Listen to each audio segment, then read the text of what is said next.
오늘은 우리 민수기 22장 21절에서 35절 말씀으로 영적 소경이라는 제목으로 함께 말씀을 나누겠습니다. 발람은 이 모압과 미디안의 장로들을 따라서 이제 팔레스타인 지방으로 여행을 떠납니다. 아침에 일찍 일어나서 나귀를 타고 종들과 함께 길을 떠납니다. 그런데 당혹스러운 일이 발생합니다. 우리 22절 말씀을 봅니다.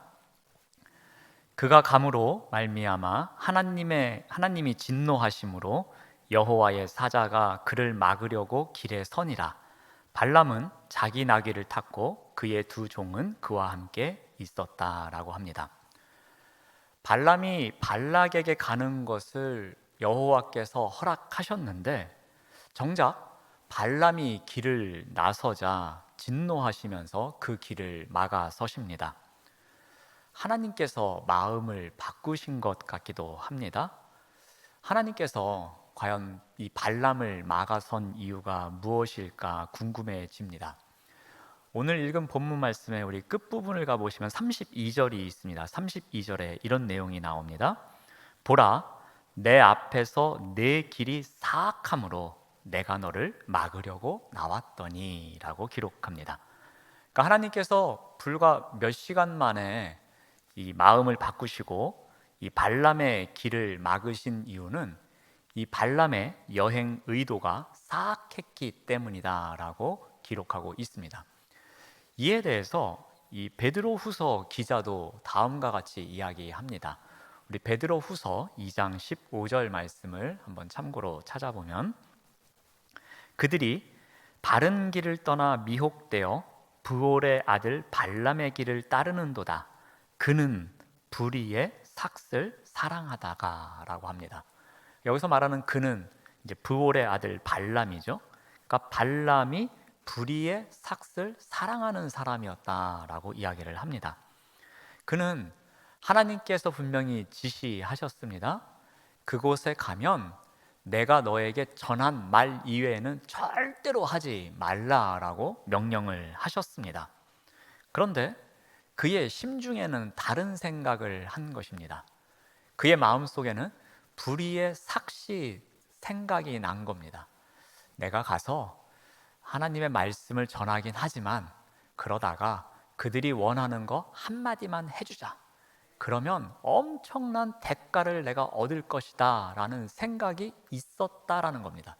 그의 마음속에 불의의 삭슬 사랑하는 마음이 있었다라고 합니다.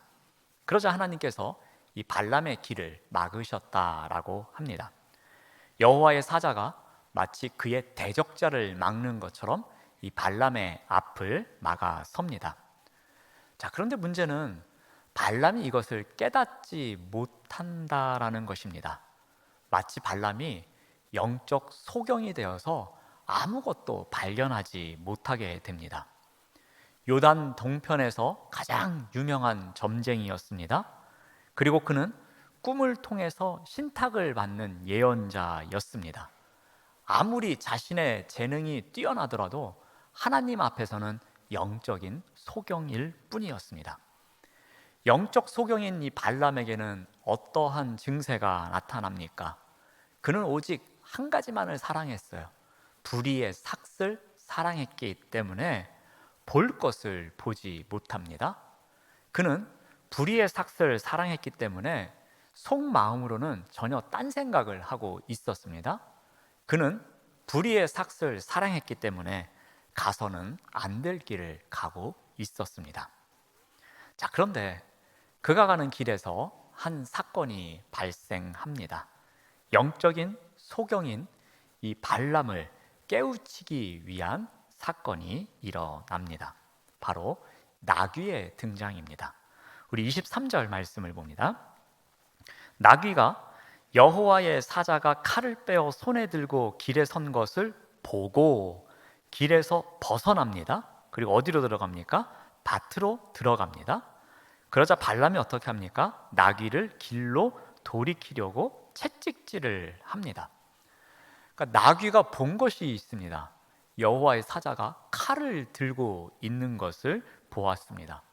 그것을 보았으니 매우 위협적으로 느껴졌을 겁니다. 그러니 길을 가다가 길을 막고 있는 칼을 든 여호와의 사자를 보니까 당연히 길에서 벗어나서 길 옆에 있는 밭으로 갔던 것입니다. 그러자 어떻게 합니까? 발람은 다시 채찍질을 해서 길로 돌이키려고자 했습니다. 이 검을 든 천사나 또는 검을 든 여호와의 사자가 있다라는 이야기는 죽음을 경고한다든지 심판을 하기 위해서 나타날 때에 쓰여지는 표현입니다. 본문에서도 이 여호와의 사자를 통해서 발람을 위협한다든지 또 필요에 따라서는 그를 죽이려는 의도로 칼을 들고 온 것 같습니다. 자, 그런데 영적 소경인 발람은 여호와의 사자를 보지 못합니다. 느닷없이 길을 이탈하는 나귀만 탓합니다. 그래서 채찍질을 가합니다.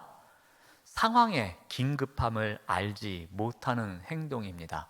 영적 소경으로서 무지한 행동만 하고 있습니다. 또다시 나귀가 여호와의 사자를 보게 됩니다. 이번에는 어디로 갑니까? 우리 24절 말씀을 봅니다. 여호와의 사자는 포도원 사이 좁은 길에 섰고 좌우에는 담이 있더라. 자, 나귀는 이제 담장이 둘러싸인 포도원 사이로 들어갑니다. 여호와의 사자를 보고 겁을 먹은 나귀는 몸을 담에 바짝 붙이는 것 같습니다. 그러면서 이 위협적인 검을 피하려고 발버둥을 칩니다. 25절 말씀을 봅니다. 나귀가 여호와의 사자를 보고 몸을 담에 대고 발람의 발을 그 담에 짓누르매 발람이 다시 채찍질하니라 라고 합니다. 그러니까 나귀의 행동으로 인해서 지금 발람의 발이 매우 아프게 된 거죠. 그러니까 담이 있는 포도밭 안으로 들어갔는데 앞에 있는 여호와의 검을 피하기 위해서 나귀가 담 쪽으로 붙은 거예요. 그런데 나귀를 타고 있던 이 발람의 발이 이 나귀의 몸과 벽 사이에, 담 사이에 어떻게 된 거예요? 끼인 거죠. 그래서 아프게 되었습니다. 그러니까 당연히 어떻게 하겠어요? 채찍질을 가해서 나귀로 하여금 제 위치로 가도록 만들어야 되겠죠. 이제 발람은 두 번째 채찍질을 가하게 됩니다. 여호와의 사자는 점점 발람과 나귀에게 가까이 접근을 합니다. 결국 겁에 질린 나귀는 어떻게 합니까? 엎드리고 맙니다. 우리 22장 26절에서 27절 말씀을 봅니다. 여호와의 사자가 더 나아갑니다. 그래서 이제는 좌우로 피할 데 없는 좁은 곳에 선지라라고 합니다. 그래서 나귀가 여호와의 사자를 보고 발람 밑에 엎드리니 발람이 노하여 자기 지팡이로 나귀를 때리는지라. 여호와의 사자가 피하려는 나귀의 세 번째 몸짓이 나옵니다. 하지만 여전히 영적 소경인 발람은 이 사태의 심각성을 알지 못합니다. 발람은 더 크게 분노합니다. 이번에는 채찍이 아니라 지팡이로 나귀를 때립니다. 자, 이러한 세 번의 매질을 하는 동안에도 발람은 이 나귀의 기이한 행동이 왜 일어나고 있는지 의문도 갖지 않았던 것 같습니다. 나귀가 왜 이러지? 라고 생각하지도 않고 그것을 통해서 무엇인가 깨달으려고 노력하지도 않습니다. 자, 그러자 여호와께서 이 사건에 더 깊이 개입하십니다. 영적 소경인 발람을 위해서 어떻게 하십니까? 여호와께서 나귀의 입을 열었다라고 합니다. 우리 28절 말씀이 이렇게 시작됩니다. 여호와께서 나귀 입을 여시니라고 합니다. 자, 나귀가 입을 열어서 말을 한다라는 것은 이 동화책에나 나올 법한 이야기로 보여집니다. 자, 그런데 오늘 본문의 이 부분이 매우 중요합니다. 여호와께서 나귀의 입을 여셨다라는 거죠. 이것은 자연적으로는 도저히 불가능한 일입니다. 그리고 일상적인 현상이 아닙니다. 그러니까 여호와께서 말을 하지 못하는 나귀의 입을 열어서 말을 하게 했다라는 것은 하나님의 초자연적인 개입이 있었다라는 것입니다. 이것은 이적이고 기사로 볼 수 있는 것입니다. 성경에서는 동물이 말하는 이야기가 두 차례 나옵니다. 에덴 동산에서 뱀이 말하는 것이 나오고요. 그리고 오늘 우리가 읽은 본문인 민수기에서 나귀가 말하는 장면이 나옵니다. 이 발람의 나귀 이야기는 이 자연계를 다스리셔서 나귀의 입도 여실 수 있다는 하나님의 주권에 초점이 맞춰지고 있습니다. 발람은 아마도 이 일로 인해서 엄청난 충격을 받았을 것 같습니다.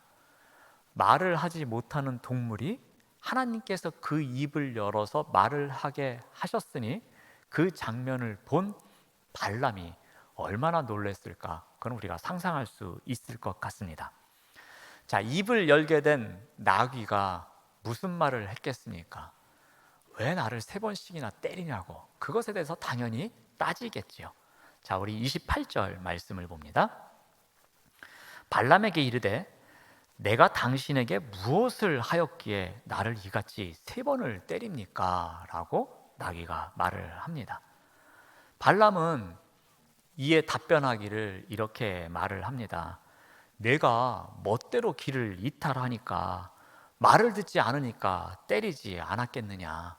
만약에 나의 손에 칼이 있었더라면 너는 당장 죽었을 것이다 라고 엄포를 놓았습니다. 우리 29절 말씀을 봅니다.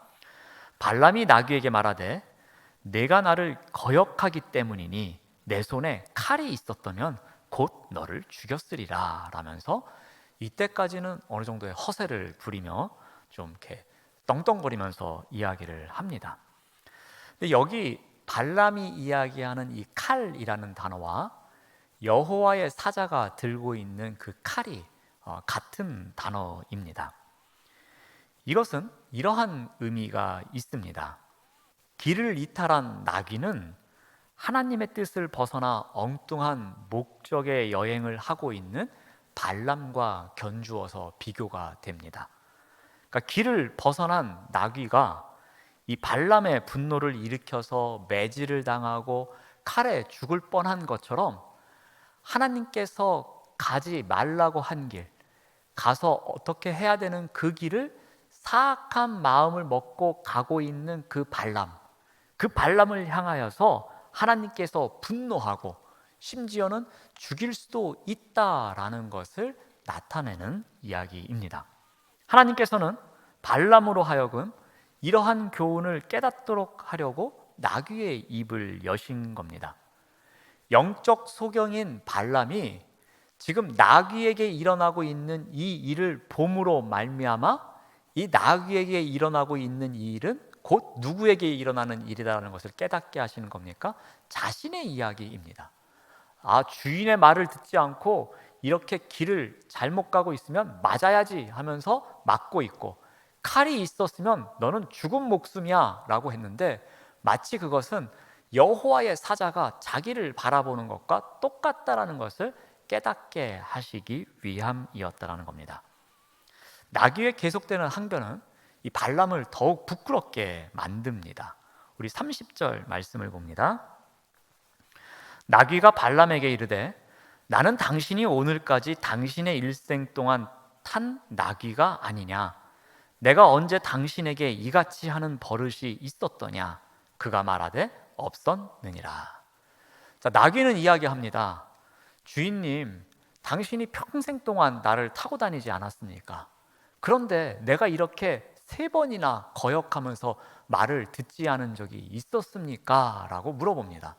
그러자 발람이 아주 간단 명료하게 답합니다. 없었다. 그런 적 없었노라 라고 딱 잘라서 이야기를 합니다. 이 항변에도 의미가 있습니다. 정작 발람은 주인인 여호와께 충성되지 않았다는 사실을 대조적으로 나타내고 있는 것입니다. 이 순간만큼은 이 발람이 나귀만도 못한 사람처럼 비춰지고 있는 것입니다. 자, 다음으로 이제 하나님께서는 이 나귀의 입을 여신 다음에 발람의 눈을 열어서 이 상황을 지켜보게 하십니다. 우리 31절 말씀입니다. 그때의 여호와께서 발람의 눈을 밝히심에 여호와의 사자가 손에 칼을 빼들고 길에 선 것을 그가 보고 머리를 숙이고 엎드리니. 자, 여호와께서 조금 전에는 나귀의 입을 여셨습니다. 그런데 이 표현과 대조적인 병행을 이루면서 이번에는 발람의 눈을 밝히셨다라고 합니다. 이 또한 하나님께서 초자연적인 개입을 하고 계심을 나타내고 있습니다. 나귀는 눈으로 여호와의 사자를 볼 수 있었어요. 그런데 말을 할 수가 없어서 그것을 표현할 수가 없어 도망만 갔습니다. 반면에 발람은 여호와의 사자를 볼 수가 없었어요. 그런데 말은 할 수 있었습니다. 그래서 하나님은 이 상황을 역전시키십니다. 하나님은 이제 나귀의 입을 여시고 발람의 눈을 밝히셔서 이 상황을 정확하게 보고 들을 수 있도록 해 주십니다. 나귀가 말을 해서 내가 왜 그랬는지 이야기를 하고요, 그것에 대해서 다시 눈을 밝히셔서 그 상황을 직접 목격할 수 있도록 이끌어 가십니다. 여호와의 사자가 위협적으로 손에 칼을 들고 있는 것을 목격하고서 발람은 어떻게 합니까? 즉시 머리를 숙이고 엎드립니다. 우리 32절 말씀을 봅니다. 여호와의 사자가 발람에게 이렇게 말합니다. 여호와의 사자가 그에게 이르되 너는 어찌하여 내 나귀를 이같이 3번 때렸느냐? 보라, 내 앞에서 내 길이 사악함으로 내가 너를 막으려고 나왔다라고 합니다. 여호와의 사자는 내가 3차례의 매질을 가한 것에 대해서 이 나귀는 잘못이 없다라고 말씀을 합니다. 그리고 발람이 여호와께 맞서서 길을 비뚤어 가기 때문에 내가 칼을 들고서 그 길을 막았노라라고 말씀하십니다. 그는 나귀가 3번이나 몸을 굽혀서 이 칼을 피했기에 내가 살은 것이지, 만약에 나귀가 피하지 않았더라면 너는 죽었을 것이다 라고도 알려줍니다. 자, 발람은 그제서야 사태의 심각성을 압니다. 이 모든 전말을 이제 확실하게 알게 됩니다. 그래서 34절 말씀을 봅니다. 발람이 여호와의 사자에게 말하되 내가 범죄하였나이다. 당신이 나를 막으려고 길에 서신 줄을 내가 알지 못했습니다. 당신이 이를 기뻐하지 아니하시면 나는 돌아가겠습니다 라고 합니다. 그러니까 발람이 이 3종 세트의 회개를 하죠. 제가 죄를 졌습니다. 정말 잘못했습니다. 2번째는 제가 알지 못했습니다. 3번째는 그러면 제가 그걸 다 되돌려 놓겠습니다 라고 해서 이 3가지 회개의 발언을 하게 됩니다. 자, 35절 말씀도 봅니다. 보시면은 여호와의 사자가 발람에게 이르되 그 사람들과 함께 가라. 내가 내게 이르는 말만 말할지니라. 발람이 발락의 고관들과 함께 가니라. 이렇게 회개하자 이 여호와의 사자가 이야기를 합니다. 아니다, 이 여행을 계속해라 라고 합니다. 그러면서 이전에 말했던 중요한 단서를 다시 한번 이야기를 합니다. 절대로 너에게 하라고 한 말만 가서 해야 된다라고 합니다. 근데 한번 속이려고 했었죠. 근데 다시 깨닫게 했습니다. 그래서 다시 한번 이야기를 해줍니다. 미루어 보건대 결국 이 나귀 사건은 발람으로 하여금 그 사악한 의도를 포기하고 하나님의 뜻에 복종하도록 만들기 위해서 하나님께서 특별히 조치를 취한 것으로 볼 수 있습니다. 하나님은 이 나귀를 통해서 이 불의의 삭슬 사랑에서 이 시작한 여정의 불순한 의도를 제거하기 위해서 이 일을 진행하셨던 것 같습니다. 자, 하나님은 분명히 지난밤에 발락에게 가도 좋다라고 허락을 하셨습니다. 그런데 아침에 발람이 떠나려고 하자 그 일에 대해서 진노하셨습니다. 자, 이것은 이해하기 어려운 대목입니다. 구약 성경에도 비슷한 장면들이 나옵니다. 여호수아가 앞에 이 여호와의 군대 장관이 칼을 빼들고서 막았던 장면도 있습니다. 또 모세가 애굽으로 가려고 할 때에 모세를 죽이려고 했던 일도 있었습니다. 야복강 나루터에서 야곱의 환도뼈를 부러뜨리면서 또 막아서는 일도 있었습니다. 이러한 이유에는 공통점이 있습니다. 이것은 그 성경 속의 인물이, 하나님과 씨름하는 그 인물이 마음만 순종하는 것이 아니라 전적인 모든 행함에 순종까지 하는 것을 가르치기 위한 하나님의 뜻이 있었음을 보게 됩니다. 즉, 영적 소경이 되지 않도록 더 이상 발람이 남을 속인다든지 또 보아야 할 것을 보지 못하는 영적 소경이 아닌 삶을 살아가게 하기 위해서 다시 한번 소명을 주지시키고, 언제든지 이 축복의 사람이 불순종으로 말미암아 잘못되는 일을 막기 위해서 이 일을 하셨던 것입니다. 자, 그렇다면 우리가 이 이야기를 통해서 우리에게 어떠한 말씀을 주시는지 한번 교훈을 발견해 보고자 합니다. 우리 또한 발람처럼 불의의 삭을 사랑하여 이 영적 소경의 삶을 살아갈 때가 많이 있습니다. 그래서 오늘 이야기를 통해서 우리가 영적 소경이 되지 않기 위해서 어떻게 해야 되는지 그 점을 한번 잠깐 나누고자 합니다. 한 두 가지 정도 나누고자 하는데요. 먼저 우리가 영적 소경이 되지 않기 위해서는 가지 말아야 할 길을 가지 않는 훈련을 해야 합니다. 하나님께서는 이 영적 소경인 발람을 깨우치기 위해서 나귀의 기이한 행동을 통해서 경고하십니다. 선지자로서 가지 말아야 할 길을 가고 있기에 가면 안 된다라는 것을 깨우치기 위함이었습니다. 그 길을 단호히 거절하고 발락의 초청에 마음을 열지 말았어야 하는데, 불의의 삭을 사랑하는 마음으로 인해서 그 길을 가고자 하는 마음이 있었던 것이었습니다. 그래서 하나님께서는 영적 소경이 되지 않게 하기 위해서 가지 말아야 할 길을 분별하는 훈련을 시키셨던 것입니다. 우리 시편은 복 있는 사람에 관한 이야기로 시작을 합니다. 복 있는 사람의 첫 번째 조건은 악인들의 꾀를 따르지 않는 것이었습니다. 즉, 악인들의 꾀를 따르지 않는다라는 것은 가지 말아야 할 길을 가지 않는 것입니다. 그런데 우리가 살아가다 보면은 이 길이 가지 말아야 할 길인지 가야 할 길인지 늘 유혹이 밀려올 때가 있습니다. 그리고 그 유혹은 달콤합니다.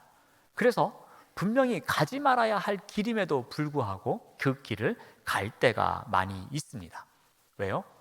불의의 삭을 사랑하기 때문에, 욕심이 앞서기 때문에 우리 또한 영적 소경이 되어서 가지 말아야 할 길을 가는 경우가 있습니다. 영적 소경이 되어 볼 것을 보지 못하기 때문에 가지 말아야 할 길을 가는 경우가 많이 있습니다. 제가 단적인 예를 한번 들어드리겠습니다. 이 로또 복권이 나왔을 때에 제가 초창기에 딱 한 번 사본 적이 있습니다. 그때 왜 샀냐면은 한 2회인가 3회 정도 1등이 당첨이 안 돼가지고 이 당첨 금액이 누적이 돼서 엄청난 금액의 이 로또 1등 당첨 금액이 있다고 뉴스에 나와서 궁금해서 한번 사봤습니다. 그런데 이 복권을 사서 지갑에 넣고 이 주머니에 넣고 다니는데 너무나 흐뭇했습니다. 은근히 기대가 됐습니다. 그리고 혼자서 소설을 쓰기 시작합니다.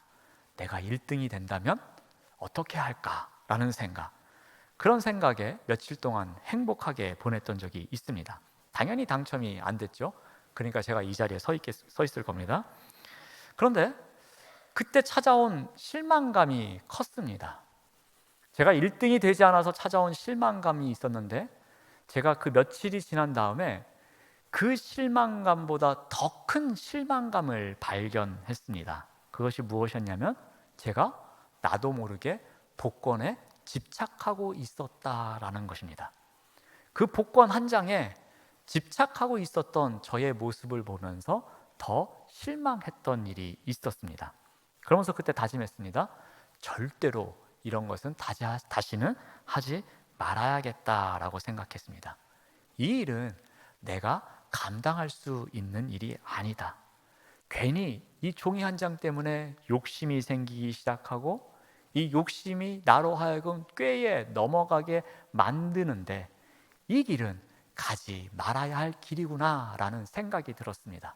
그리고 그러한 것에 미련한 생각을 가졌던 저를 보면서 더 큰 실망감을 가졌던 적이 있었습니다. 우리가 영적 소경의 삶에서 벗어나려면 가지 말아야 할 길인지 아닌지를 분별할 수 있는 능력이 있어야 합니다. 이것은 악인의 꾀로 넘어가는 길이구나 라는 것을 분별할 수 있는 능력을 키우는 훈련을 해야 합니다. 그 분별력이 있어야 영적 소경의 삶에서 벗어날 수 있는 것입니다. 또 하나 우리가 해야 할 훈련은 돌이킬 기회가 있다면 돌이키는 훈련입니다. 자, 나귀의 기이한 행동은 발람에게 돌이킬 수 있는 기회를 주시는 하나님의 손짓이었습니다. 하나님은 억지로 발람의 길을 막을 수도 있으셨습니다. 그런데 발람 스스로 그 길에서 돌이키기를 원하셨던 것이었습니다. 그런데 안타깝게도 발람은 나귀만 탓하면서 열심히 채찍질하고 지팡이로 때리고 있을 뿐 그 돌이킬 기회를 주신 것에 대해서 전혀 깨닫지를 못하고 있었던 것입니다. 이 시편에 복 있는 사람에 대해서 이야기할 때 두 번째 조건이 죄인들의 길에 서지 않는 것입니다. 죄인들의 길에 서지 않는다라는 것은 바꿔 말하면 어떻게 하다 죄인들의 길에 들어섰습니다. 그런데 그것이 죄인들의 길이구나라는 것을 알았을 때에 과연 돌이킬 수 있느냐 없느냐라는 겁니다. 복 있는 사람은 이 길이 죄인들의 길이라는 것을 알았을 때 돌이킬 수 있는 용기가 있는 사람을 말합니다. 죄인들의 길에 서 있음에도 불구하고 아무 행동도 하지 않고 그 자리에 머물러 있으며 더 깊이 들어가면 안 된다라는 것입니다. 그 자리에서 자기 합리화를 하면서 이 정도쯤은 괜찮아, 이거는 당연한 거야, 이거는 누구나 할 수 있는 거야 하면서 자기 합리화를 하는 것이 아니라 돌이킬 수 있는 기회가 있을 때에 과감하게 돌이키는 훈련도 해야 한다라는 것입니다. 요즘 우리 새벽 기도에 다니엘서 본문을 나눕니다. 다니엘서 4장은 하나님께서 느부갓네살 왕에게 꿈을 통해서 무엇인가를 깨닫게 하는 이야기가 나오는 부분입니다. 느부갓네살 왕에게 꿈을 통해서 그가 돌이킬 수 있는 기회를 하나님께서 만들어 주시는 장면이 나옵니다. 그 중에 하나만 보면 우리 다니엘서 4장 26절 말씀을 봅니다. 또 그들이 그 나무 뿌리에 그루터기를 남겨두라 하였은즉 하나님이 다스리시는 줄을 왕이 깨달은 후에야 왕의 나라가 견고하리이다. 자, 느부갓네살 왕을 징계하시는데 그루터기를 남겨두시고 다시 회복할 수 있는 기회를 주십니다. 그런데 그때에 하나님이 다스리시는 줄을 왕이 깨달은 후에야 왕이 견고해질 것이라고 이야기를 합니다.